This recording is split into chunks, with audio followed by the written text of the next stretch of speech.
தமிழ் சினிமாவில் முன்னணி நடிகர்களில் ஒருவராக இருந்து வருபவர் அஜித்குமார். மற்ற நடிகர்கள் திரைத்துறையில் பல்வேறு விஷயங்களை செய்து வரும் நிலையில் நடிகர் அஜித் அதையெல்லாம் தாண்டி இந்தியாவின் சார்பாக கார் ரேஸ் பந்தயத்தில் பங்கு பெற்று வருகிறார். இந்நிலையில் சமீப காலமாக இத்தாலியில் நடைபெற்று வந்த 12H முகல்லோ கார் பந்தயத்தில் இந்தியாவின் சார்பாக நடிகர் அஜித்தின் அணி கலந்து கொண்டது.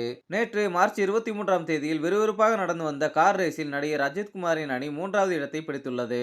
கார் பந்தயத்தில் இந்தியாவிற்கு பெருமை சேர்க்கும் விதத்தில் நடிகர் அஜித்குமார் 2வது முறையாக கார் ரேஸ் போட்டியில் வென்றுள்ளார் என்பது குறிப்பிடத்தக்கது. இந்த வெற்றிக்கு முன் கடந்த 2025ஆம் ஆண்டு ஜனவரி மாதத்தில் துபாயில் நடந்த கார் ரேஸ் பந்தயத்திலும் நடிகர் அஜித்தின் அணியானது 3வது இடத்தை பிடித்தது. தற்போது மேலும் இந்தியாவிற்கு, குறிப்பாக தமிழ்நாட்டிற்கு பெருமை சேர்க்கும் விதத்தில் கார் ரேஸ் போட்டியில் வென்றுள்ளார். இதற்காக அவரின் ரசிகர்கள் மற்றும் நடிகர் நடிகைகள் என பலரும் பாராட்டி வருகின்றனர். 2வது முறையாக கார் ரேஸில் ஜெயித்து மீண்டும் இந்தியாவிற்கு நடிகர் அஜித் பெருமை சேர்த்துள்ளார் என பலரும் தங்களின் பாராட்டுகளையும் வாழ்த்துக்களையும் தெரிவித்து வருகின்றனர். தற்போது நடிகர் அஜித்தின் செலிப்ரேஷன் வீடியோவானது இணையத்தில் வைரலாகி வருகிறது.